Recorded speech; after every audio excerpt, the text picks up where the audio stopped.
Hello, good evening. Good evening sa inyo o good morning or good noon kung ano mang oras niyo ito mapapanood kasi i-upload ko pa ito mamaya.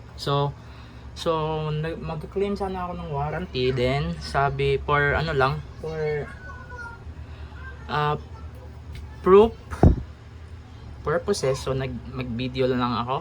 So ngayon, ito yung main rig natin. So gumagana na siya ulit. As you can see, binalik ko yung right prism ko na cooler. Then meron lang siyang 31 degrees sa Celsius na na temperature or CPU package. So try natin restart. So ayan, restart natin. So para makita yung temperature niya sa BIOS mismo. So nagsimula lang to kahapon. So hindi naman masyadong bugbog yung EIO na in-order ko sa Inplay Gears.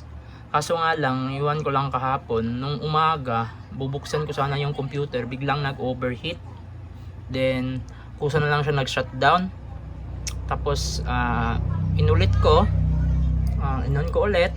Then pumunta ako sa BIOS, ganoon din yung yung resulta na nakita ko sa BIOS na 100 degrees, umabot siya ng 100 degrees. So sa ngayon, as you can see, binalik ko yung right prism natin na stock cooler.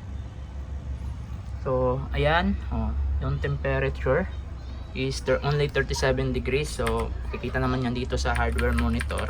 Kung walang ganyan yung sa BIOS ng motherboard is hindi naka-indicate dito mismo sa gilid. So mayroon naman tayong hardware monitor dito, which is makikita rin yung temperature ng CPU. Ayan, so currently meron tayong 38 degrees na CPU temperature. So pasukin muna natin yung PC. So sabi kasi ng seller is yung nakausap ko sa I think customer service ata yon, about sa RMA pag-claim ng warranty, is mag-video lang daw ako na hindi siya gumagana talaga. So sa ngayon, instead na dito ko ulit ilalagay yung EIO para i-test, dito ko siya ilalagay sa isang rig. So ito, so as you can see, meron tayong isang rig dito na naka-stock cooler lang din yan. Kung nakikita, wait lang, ilawan na natin. Ayan, naka-stock cooler lang siya. Then gumagana siya ng maayos din. Then try natin restart para makita sa hardware monitor yung current na temperature niya. So ang gagawin ko is ito-test ko yung yung EIO, which is itong EIO. So gagawin natin na test is dito ko na lang isasalpak para mas less yung risk,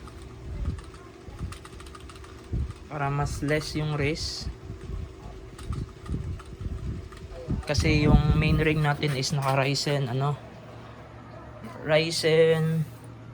7 3700X, then meron din tayong RTX 3060 Ti. So hindi ko dito iti-test yung yung EIO na sa tingin ko is parang bumigay na yung pump. So dito siya, as you can see. So kompleto pa lang yung mga accessories niya, packaging. Ayan. So as you can see, test natin yan mamaya. Siguro yung rig nito, papalitan ko lang ng power supply para kayanin na to. Kayanin niya yung yung wattage requirement ng tawag dito, yung EIO. So check natin ulit yung BIOS dito sa ating backup rig. Kasi hindi ko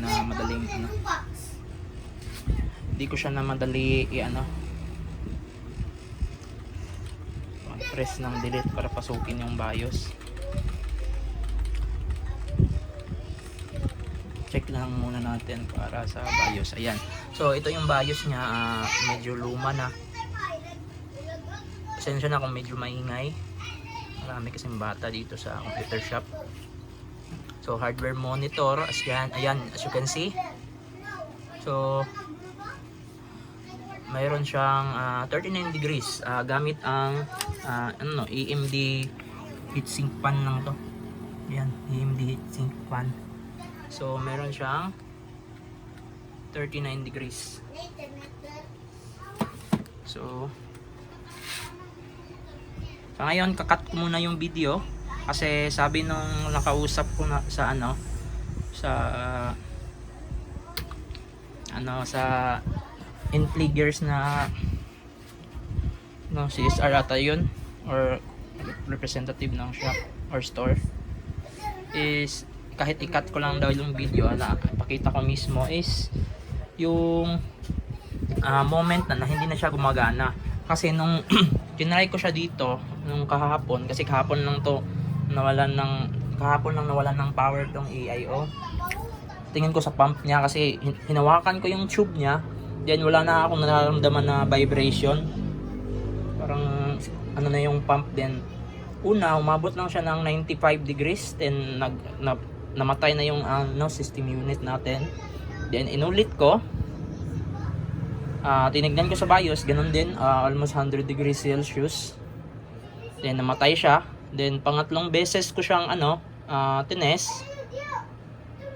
Hindi na talaga siya nagbo-boot up, siguro masyadong mainit na yung CPU, hindi ko na pinalipas ng mga ilang minuto para lumamig yung CPU para mag-on ulit. Then mas risky na din yun para sa ating CPU na to, which is Ryzen 5 3700X. Then 3700X. Gamit natin is B550 motherboard. So ito test lang natin siya dito sa mas backup rig natin mamaya.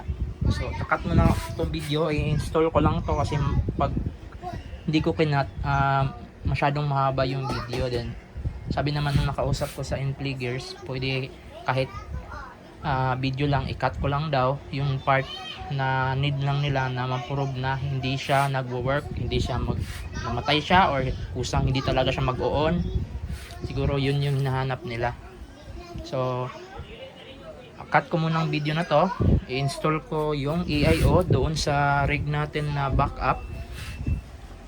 Then balik tayo magbi-video pag pagkatapos natin mag-setup ng AIO.